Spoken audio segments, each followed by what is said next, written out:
Wawili wagundulika kuwa na mpox Tanzania. Wizara ya Afya imesema hadi kufikia sasa jumla ya wahisiwa wawili wamethibitika kuwa na ugonjwa wa mpox nchini.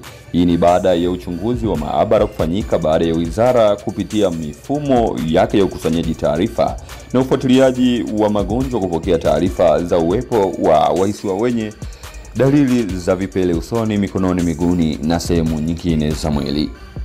Taarifa iliyotolewa leo Machi 10, 2025 na Waziri wa Afya Justina J. Mhagama imesema dalili hizo za wahisiwa zinaambatana na homa, maumivu ya kichwa, vidonda kooni, maumivu ya viungo vya mwili ikiwemo misuli, mgongo, ambapo kati ya wahisiwa hao mmoja ni dereva wa magari ya mizigo aliyetoka nchi jirani kuja Dar es Salaam. Baada ya kupokea taarifa za wahisiwa, sampuli zimechukuliwa na kupelekwa maabara ya taifa kwa uchunguzi.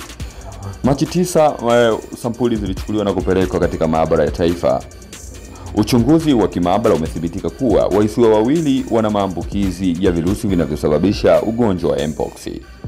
Wizara ya Afya kwa kushirikiana na ofisi ya Rais TAMISEMI na vituo vyote vya kutolea huduma ya afya inaendelea na ufuatiliaji, uchunguzi na utambuzi kubaini kama kuna wahisiwa wengine ili waweze kupatiwa huduma stahiki.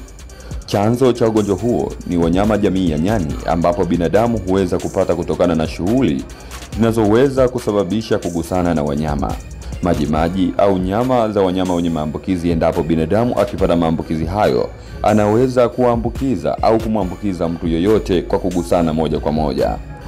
Kwa taarifa hii, Wizara ya Afya inawahakikishia wananchi kuwa serikali imejipanga kudhibiti ugonjwa huo, na hasa kutokana na uzoefu tulionao wa kudhibiti magonjwa ya mlipuko. Serikali inaendelea kuimarisha ufuatiliaji wa magonjwa katika ngazi zote, upimaji wa watu wanaoingia kutoka kupitia mipaka ya nchi jirani au mipaka ya Tanzania, kuimarisha na utoaji wa elimu juu ya afya, kuhamasisha jamii ili kuweza kuwanusuru wananchi na wananchi kuchukua hatua za kujikinga. Kumbuka hii ni Ambweni Media, mimi ni Wizo wa Watu.